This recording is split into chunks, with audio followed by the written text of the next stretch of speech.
গল্পের নাম স্বার্থপর বানর ও জাদুপরি গাছ। অনেক দিন আগের কথা। নীল পাহাড়ের কোলে এক ঘন জঙ্গল ছিল। সেই জঙ্গলটি ছিল আর 5টা জঙ্গলের চেয়ে আলাদা, কারণ সেই জঙ্গলের ঠিক মাঝখানে ছিল একটি বিশাল জাদুকরি গাছ। গ্রামবাসী আর বনের প্রাণীরা তাকে বলতো অমৃত বৃক্ষ। এই গাছের ফলগুলো ছিল সোনালি রঙের। জনশ্রুতি ছিল এই গাছের একটি ফল খেলে যে কোনো কঠিন রোগ সেরে যায় এবং শরীরে পাহাড়ের মতো শক্তি আসে।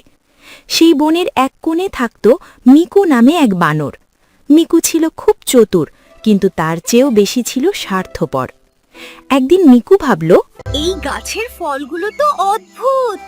এগুলো খেলে যদি শক্তি বাড়ে, তবে আমি কেন সবাই ভাগ দেব?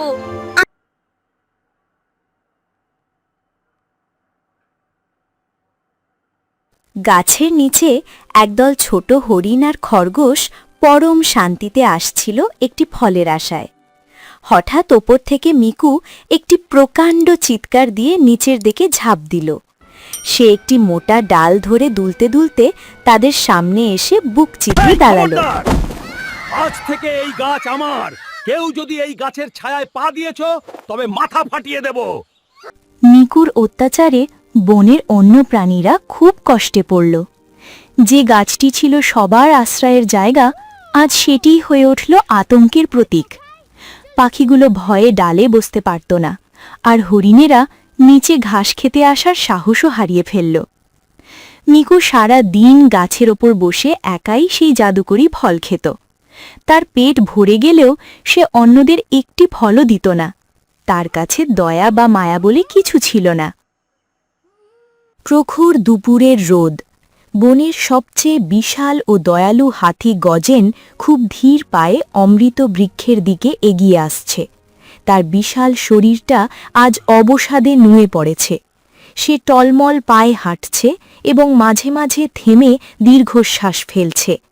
তার চোখ দুটো আঁত বোজা, কপাল দিয়ে ঘাম ঝরছে। তার সুঠাম শরীরটা জ্বরে থরথর করে কাঁপছে। সে তার সুর দিয়ে মাটি আঁকড়ে ঘরার চেষ্টা করছে, যাতে পড়ে না যায়। ওপরের ডাল থেকে মিকু একটি সোনালি ফল কামড়াতে কামড়াতে গজেনের এই দশা দেখছে। মিকুর মুখে কোনো মায়া নেই, বরং সে গজেনের এই দুর্বলতা উপভোগ করছে। গজেন খুব অসুস্থ ছিল, তার সারা শরীর কাঁপছিল। সে জানত অমৃত বৃক্ষের একটি ফলই পারে তাকে এই নিশ্চিত মৃত্যুর হাত থেকে বাঁচাতে। গজেন হাতি ক্লান্ত স্বরে, মিকু ভাই, আমি খুব অসুস্থ, শরীরটা আর চলছে না। দয়া করে আমাকে একটি জাদুকরি ফল দাও। আমি সুস্থ হয়ে গেলেই এখান থেকে চলে যাব। এক পাও এগোবে না গজেন। নিজের রোগ নিজে সারিয়ে নাও। আমার ফল আমি কাউকে এক কামড়ও দেব না। পালাও এখান থেকে। গজেন হাতিটি নিরুপায় হয়ে ফিরে গেল। বনের সবচেয়ে দয়ালু প্রাণীটির এই অপমান বনের গাছপালা পশু পাখি মুখ বুজে দেখলেও প্রকৃতি এই স্বার্থপরতা সইতে পারল না। সন্ধ্যা ঘনিয়ে এলো, আকাশে চাঁদ উঠল ঠিকই, কিন্তু মেঘেরা সেই চাঁদকে ঢেকে দিল। বনের বাতাস হঠাৎ থমকে গেল। এক অদ্ভুত নিস্তব্ধতা চারদিকে, যেন কোনো ঝড়ের পূর্বাভাস। সেই রাতেই এক অলৌকিক কাণ্ড ঘটল। জাদুকরি গাছটি বুঝতে পারল তার ফল দিয়ে কারো উপকার হচ্ছে না। পরদিন সকালে মিকু ঘুম থেকে উঠে দেখল গাছের সেই উজ্জ্বল সোনালি ফলগুলো সব কালো হয়ে গেছে। সবুজ পাতাগুলো তামাটে হয়ে ঝরে পড়ছে। মুহূর্তের মধ্যে জাদুকরি গাছটি একটি শুকনো কাঠে পরিণত হল। মিকু আতঙ্কে বলতে লাগল, কি হলো? আমার ফলগুলো সব পচে গেল কেন? আমি এখন খাবো কি? ওরে বাবারে, গাছটা তো মরে যাচ্ছে। দিন যায়, রাত আসে। একসময় যে মিকু শক্তিতে টকবক করত, আজ অনাহারে সে মৃতপ্রায়। জাদুকরি গাছের সেই বিষাক্ত কালো ফলগুলো খাওয়ার অযোগ্য। মিকুর চারপাশ আজ জনশূন্য। দূরে একদল হরিণ আর খরগোশকে দেখা যাচ্ছে। তারা একে অপরের সাথে খাবার ভাগ করে খাচ্ছে। মিকু অনেক কষ্টে মাথা তুলে তাদের দিকে হাত বাড়িয়ে কিছু বলতে চাইল, কিন্তু তারা কেউ ফিরেও তাকাল না। তারা মিকুর পাশ দিয়ে হেঁটে চলে গেল, যেন সে সেখানে নেই। হঠাৎ একদিন প্রকৃতি তার চূড়ান্ত বিচার শুরু করল। বনের ওপর দিয়ে ধেয়ে এলো প্রচণ্ড এক ঝড়। যে মিকু একসময় অবলীলায় এক ডাল থেকে অন্য ডালে লাফিয়ে বেড়াতো, আজ দুর্বল শরীরে সে গাছের ডালটিও ঠিকমতো ধরে রাখতে পারল না। একটি বিকট শব্দে মিকুর হাত ফসকে গেল। সে অন্ধকার বুক চিরে নিচে পড়ে গেল। হাড় কাঁপানো এক শব্দে সে মাটিতে আঁচড়ে পড়ল। মিকু যন্ত্রণায় কাতরাচ্ছিল। বাঁচাও, কেউ আমাকে একটু জল দাও, আমি মরে যাচ্ছি। মিকু কাদার মধ্যে পড়ে কাতরাচ্ছে। হঠাৎ ঝোপঝাড় সরিয়ে বড় একটা অবয়ব সামনে এলো। দেখা গেল গজেন হাতি এবং তার পিঠে ছোট খরগোশ বানি। তারা মিকুর চিৎকার শুনেই সেখানে ছুটে এসেছে। মিকু তাদের দেখে ভয়ে আরও কুঁকড়ে গেল। সে ভাবল গজেন হয়তো এখন বদলা নেবে। গজেন তার বিশাল সুরটি খুব আলতোভাবে মিকুর ভাঙা পায়ের ওপর এবং তার পেটের কাছে জড়িয়ে ধরল।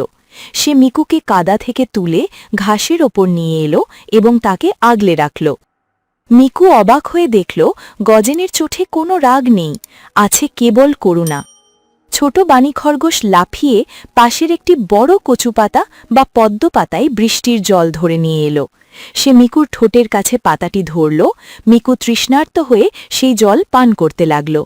মিকু লজ্জায় মাথা নিচু করে বলল, গজেন ভাই, আমি তোমাদের সাথে কত খারাপ ব্যবহার করেছি, অথচ আমার বিপদে তোমরাই এগিয়ে এলে। আমি আমার ভুল বুঝতে পেরেছি। স্বার্থপরতা জীবনকে মরুভূমি বানিয়ে দেয়। মিকু যখন ডুকরে কাঁদছে, তার চোখের গরম অশ্রু শুকনো প্রাণহীন গাছের শিকড়ের ওপর গিয়ে পড়ল। সাথে সাথে শিকড় থেকে একটি উজ্জ্বল সবুজ আলো বিচ্ছুরিত হতে শুরু করল। পুরো গাছটি যেন একবার কেঁপে উঠল। মিকু তার কোলের মধ্যে লুকিয়ে রাখা শেষ একটি ভালো সোনালি ফল বের করল। সে সেটি সযত্নে গজেনের মুখে তুলে দিল।